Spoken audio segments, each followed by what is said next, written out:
We got a couple things to add with functions. We got to be able to identify if they are linear and nonlinear. We also got to do, sometimes you see them called the scenario graphs or qualitative graphs. Uh, you'll see those aren't too bad either. All right, so first let's start with these 5 right here. Just identifying whether or not they are a function. So the ordered pairs here at number 5. Who can tell me that one? Sydney? Yeah, that's a function. Why is that a function? Yeah, we want to look at the x values, and every one of those x values is different. That means that is a function. Number 6, Lenny. Why not? The x values some of them are the same. Yeah, we got some repeating x's. This one is not a function. And more specifically, like when they repeat, we got different y values. If each time those were both like +1 for the y value, that would be okay. But since one was positive, one was negative, that one is not a function. Number 7, Olivia. Why not? Because like the line was What kind of line? Vertical line. So if we draw a vertical line, it goes through the line that's graphed in 2 spots. Anytime it goes more than once, makes it not a function. Number 8 here. Mason? function. Why? Because it touch them twice. Yeah, same idea. If we drew a vertical line, the closest part is maybe like right there and all that, but since those dots, one's at an x value of 0, the other one's at an x value of 1, that means they won't go through twice. Number 9, Lacey. Why not? Yeah, we got x value, the 15, has 2 arrows coming from it. Since it's going to 2 different outputs, 2 different y values, that means it is not a function. All right, everybody good on those?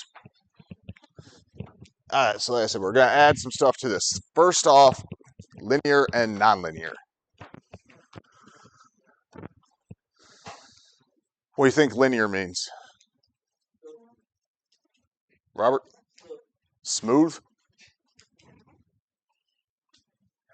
Smooth works, I guess. I could go with a different S word.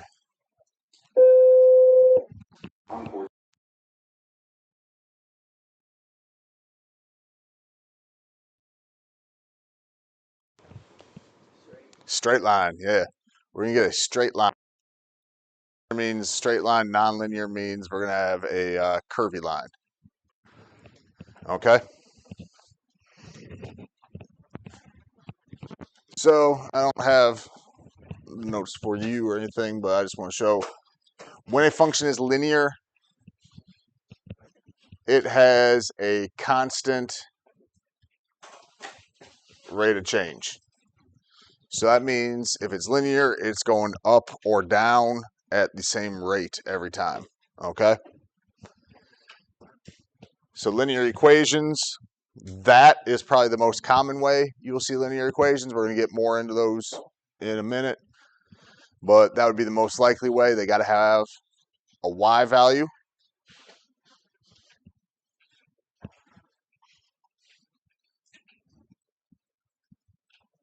Linear tables. When we have a table, we have to figure out what the rate of change is, okay? For the rate of change, it's going to be the change in y over the change in x. You've done stuff with graphs before where it's like y divided by x. It's not exactly just y divided by x. It's the change in them, okay? So my y value here changes by 2. X value changes by 3. So, I mean, that's not like a straight division problem, but we got 2/3. If I use these 2 points here, I still get 2/3. Any points I use, I should get something that simplifies to the same thing if it's going to be linear. So if I go from end to end, 2 to 8 is 6. 0 to 9 is 9. So if I had 6 over 9, that simplifies to 2/3 still. So if it's linear, that's what you'll see is like the same rate the whole time. And then, as we said, straight line. So straight lines are linear. Any questions on those? All right, so let's look at some equations. If I have fractions, as long as x is next to the fraction or in the numerator, it is going to be linear. Okay? Anytime you have a variable multiplied by another variable, which is what exponents are doing with if they're on the variable, x squared is x times x. So if you have variables times variables, either with exponents or like x times y, that is going to be nonlinear. So number 3 here, what would that be? Nonlinear. If you just have a y equals something, x plus or minus something, that's going to be linear. Those are going to be okay. Ones that look like this, the difference between 1 and 5 is where the x is located. If the x or a variable is in the denominator, that's automatically going to make it nonlinear. So we don't want variables on the bottom. Variables on the top are okay. Variables next to a fraction are okay. Just not on the bottom. Okay? Everybody kind of with me on that? All right, this should be obvious, hopefully. Linear or nonlinear? Nonlinear, you got a curvy line, right?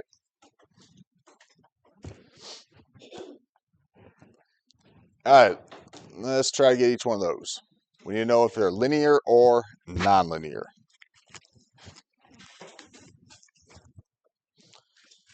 It's not multiple choice, it's just how they numbered it. All right, A here. Who can tell me A? Sydney? Nonlinear. We got an exponent. Exponents are going to make those nonlinear. All right, B there. Gray? Linear. We got an X and some numbers. The negatives don't matter, okay? C here, Sarah E. Nonlinear. We got an X as a denominator. Even if there was other math going on, if a variable's on the bottom, that's going to make it nonlinear. Okay?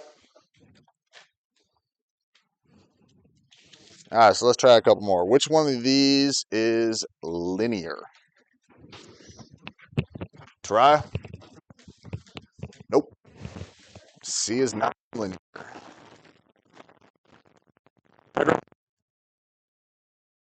Is the one that is linear.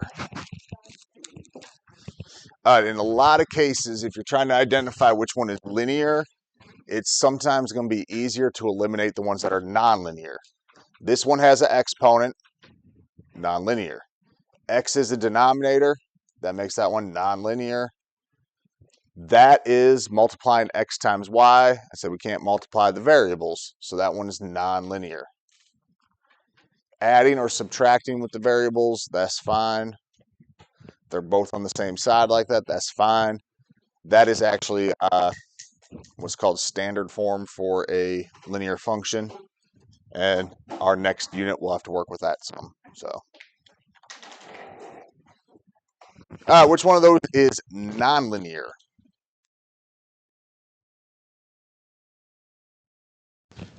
Ford. D. D is the one that is nonlinear. Y'all, why is that one nonlinear? X is on the bottom. We got a denominator with a variable. The variable on top is okay. Adding or subtracting it is okay. Like variable on top there, okay.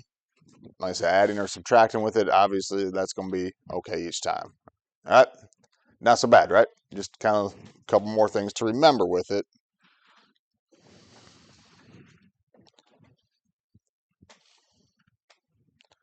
All right, so we have to identify which table is linear.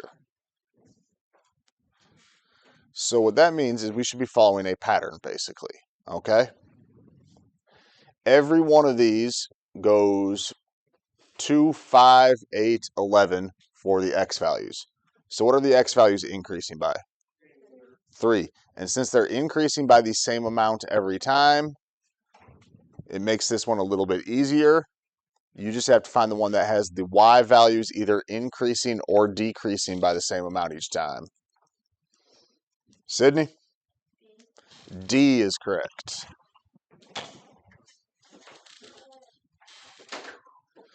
All right, so if we look at A, we go up by 1, up by 2, up by 4.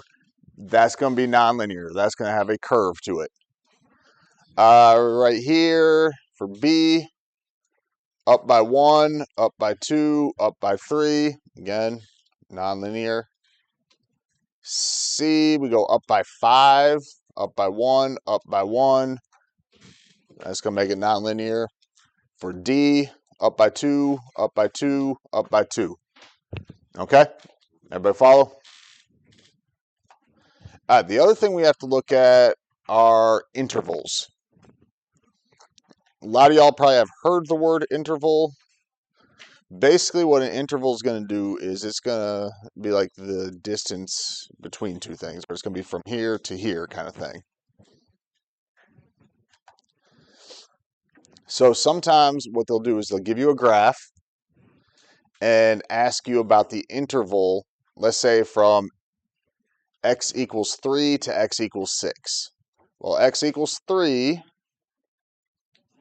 is right there, x equals 6 right there. So that means we're looking at the line in between those numbers, okay? Is that line linear or nonlinear? Linear. In that section right there, and that, is it increasing or decreasing? Decreasing.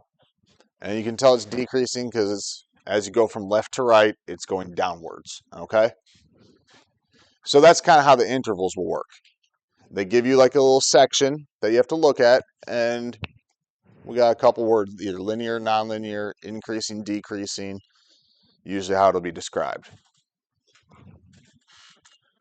So from the interval of x equals 2 to x equals 4, we know, is it linear or nonlinear, and increasing or decreasing?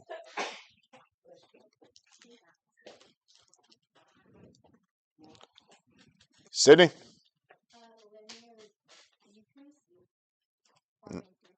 Nope. Ford? Nonlinear and increasing. So we're going from x equals 2 to x equals 4, and I didn't draw the straightest lines, but we get the general idea. We're talking about this part of the graph right here. And what that does is that has a curved line, so that makes it nonlinear. As we go from left to right, it is increasing, it's getting higher, so nonlinear and increasing. Okay? This is our x-axis. So most of the time, the intervals are going to be talking about x values. It's going to be from this x value to that x value. So if we're asked what interval, it says decreasing, right? So the part it's decreasing is from here, and we'll say to here. Okay? So the x value there is right there. So -3 to +4. Sometimes you'll see it with the x equals, sometimes they'll leave what I was looking for there. All right, not so bad, right?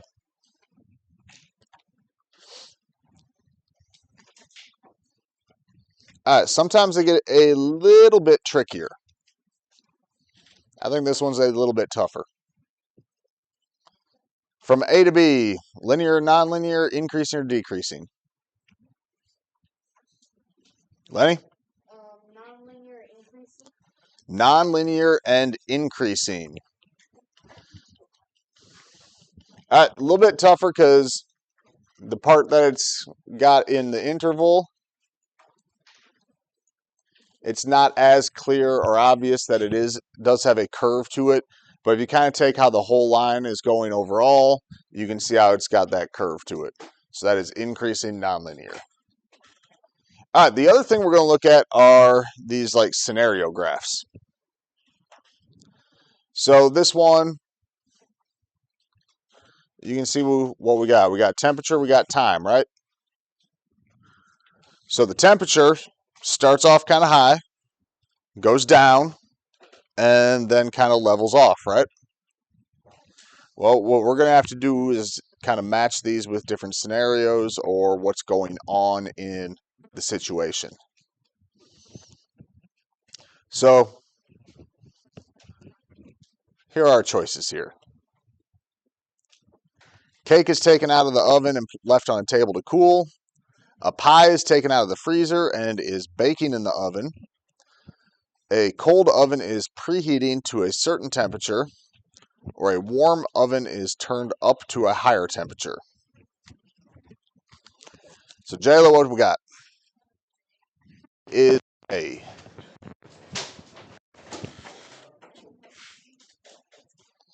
You take something out of the oven, it's going to be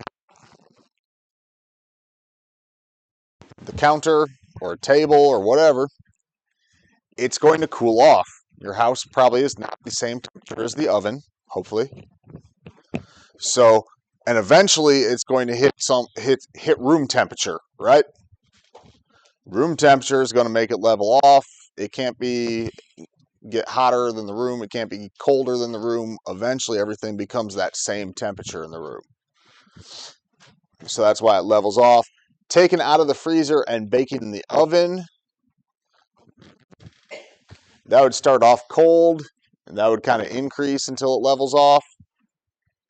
C, kind of the same idea. It's going to increase and level off. And then D, again, same idea. They're going to be like the flipped over version where they start cold, temperature goes up, and then it kind of levels off when it gets to a certain point.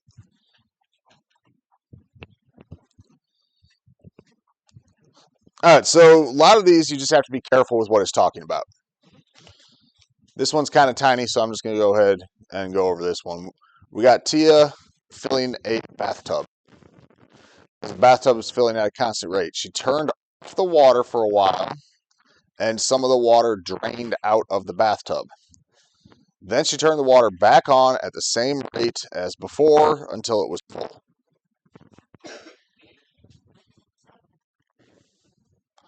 So what we should have is the water running, so the water level increasing. Then she turns it off and it's going to drain out. So it's going to decrease the water level and then it's going to increase it again. The one that does that is this one right here. We got the water going up. She turns it off and it goes down. Then she turns it back on at the same rate. It doesn't say it sat there any. That flat part would mean that she was just sitting around waiting or whatever. Correct. Because, well, for a couple reasons, it doesn't have as a flat. You see how those two sections are different angles? That's the rate that it's talking about, the angle on a line. Okay?